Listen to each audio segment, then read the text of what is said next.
السلام عليكم ورحمة الله وبركاته. أنا معاكم أمير فاروق، وبنكمل مع بعض محتوى الويب دبلومة. طيب لو أنا بقى عايز أجمعهم في المرة اللي فاتت اتكلمنا لو أنا عايز أجمع البوردرز دي بدل ما هي متفنطة توب وبوتوم وليفت ورايت، عايز أجمعهم في بوردر واحد. هل ينفع؟ ينفع، ولكن خلي بالك الحالة دي لو انت هتوحد السمك وهتوحد النمط او الشكل وهتوحد الكالر، يعني لو هما مختلفين فانت لازم تفنطهم التفنيطة دي.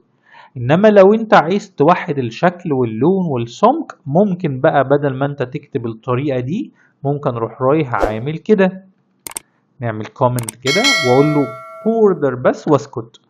يبقى انا ولا هقول له توب ولا بوتوم ولا ليفت ولا رايت، هو بوردر بس وخلاص. واروح رايح مثلا قايله كده 2 بيكسل سوليد مثلا ريد. يبقى انا كده بقول له ان خلي بالك انا عايز اعمل بوردر، عايز اعمل حدود، عايز اعمل اطار. الاطار ده يكون سمكه 2 بيكسل، يكون النمط او الشكل بتاعه السوليد خط واحد، ويكون اللون بتاعه احمر. اروح اعمل كده ريفرش الاقيه يوحد البوردر بتاعي. في ناس كانت سألتني في الفيديو اللي فات، هو لازم يكون البوردر ده لعناصر من الصفحة؟ يعني افرض ان انا عايز اعمل البوردر ده للصفحة كلها، اي حاجة عايز تعملها للصفحة كلها يبقى مكانها البودي. اي حاجة عايز تعملها لعناصر معينة يبقى يا اما تنده لها بالكلاس يا بالاي دي يا اما باسمها.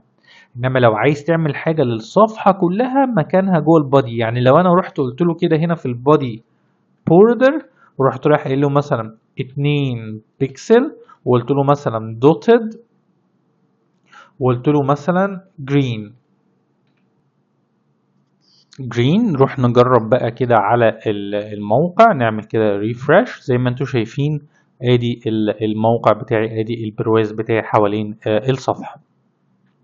طيب يبقى انا كده لو عايز اعمل بوردر موحد في كل الاتجاهات، بوردر احط السمك، احط الشيب، احط الكالر. ولو عايز احط البوردر ده في البادي يبقى بوردر، وابتدي ان انا احط السمك واحط الشيب واحط الكالر. وبكده تكون انتهت السيشن بتاعتنا النهاردة. أتمنى أن السيشن تكون كانت سهلة وبسيطة. لو حد عنده أي سؤال ما تترددش أبدا في أنك تكتب السؤال بتاعك في الكومنت، وأنا دايما موجود عشان أجاوب على كل استفساراتكم. وما تنسوش تدعمونا بلايك وشير وسبسكرايب علشان المحتوى بتاعنا يوصل لأكبر قدر ممكن من المتابعين. شكرا جدا ليكم. كنت أنا معاكم أمير فاروق، والسلام عليكم ورحمة الله وبركاته.